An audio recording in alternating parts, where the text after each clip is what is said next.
So miskien het jy van die huis af gewerk die afgelope ruk en jy het natuurlik nie besef wat jy ligtyd gebruik en dat jy op die einde van die dag miskien papier en ink en alles wat jy gebruik wat jy gewoonlik by die werk sou gebruik dan nou gaan nodig hê nie. But now we're going to find out if you can maybe claim back for some of the office essentials that you used at home during the lockdown period. And on the line, I've got attorney at Tax Consulting SA, Darren Britz. Darren, so how are you doing this evening? Yeah, I'm very well and yourself, Cyril. Thanks for having me back. That's a big pleasure. So, for the guys working from home, maybe still working from home, I know they are using certain things that they never thought they would use. And can they claim back for that? Looking at taxes, will people actually be able to claim back for that? Yeah, unfortunately, Cyril, it's not possible, You can't just say you're from home and you're incurring some expense. Can I claim them back? Remember, home office expenses, what we mean is that your rent and your rates and taxes and those kinds of expenses you're trying to claim on your tax return, So we're not talking about your pure business expenses, maybe stationery and things like that. That you can claim back. But your home office expenses like your rental and that, or your bond interest costs, unfortunately you have to apply the strict tests in our law to be able to see if you can claim that, So what's the most important test?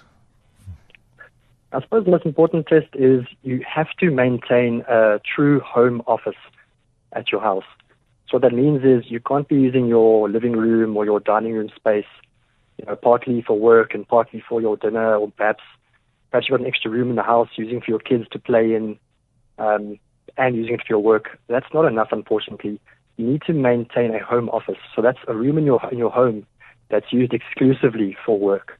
Okay. And you also have to use that home office regularly. So you've got to be using it every week or as often as you can. And you've got to have your tools in there, your computer, your desk, whatever it is you need for your job. You can't just be working from home, if that makes sense.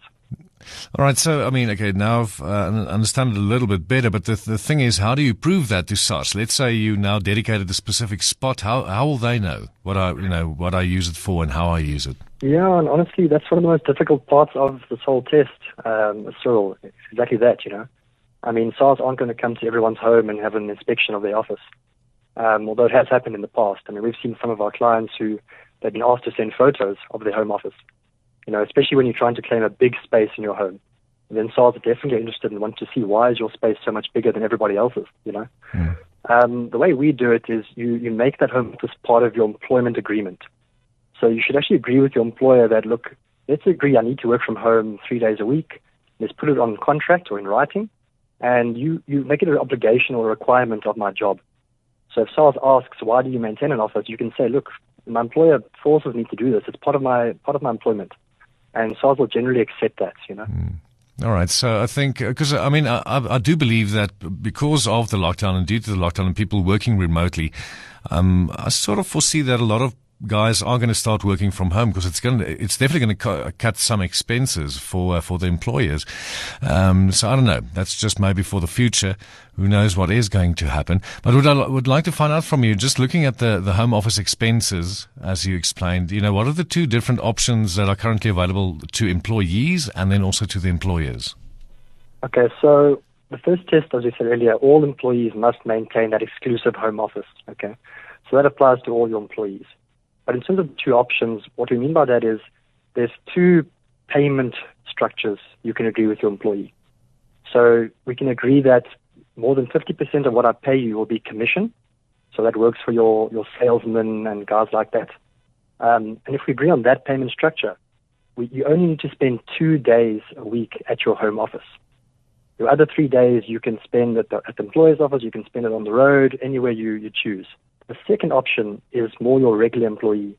So a guy that's not really earning much commission, or rather less than 50% commission.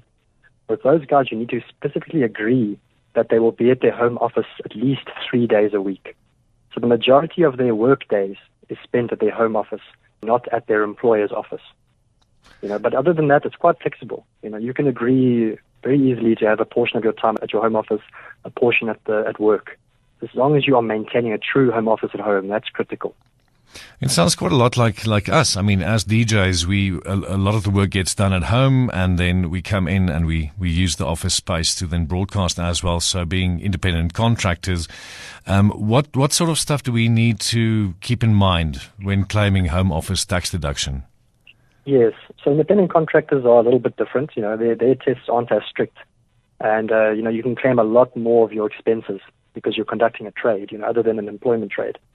But I suppose the first most important thing is that you need to prove those expenses still to SARS, A lot of guys still think that you can just make a list and kind of submit it. And that's not the case. You need to prove that these expenses you've incurred is because of your job and that you've actually paid for those expenses. So, part of that, you need to keep a list of those expenses, and you need to keep your supporting documentation.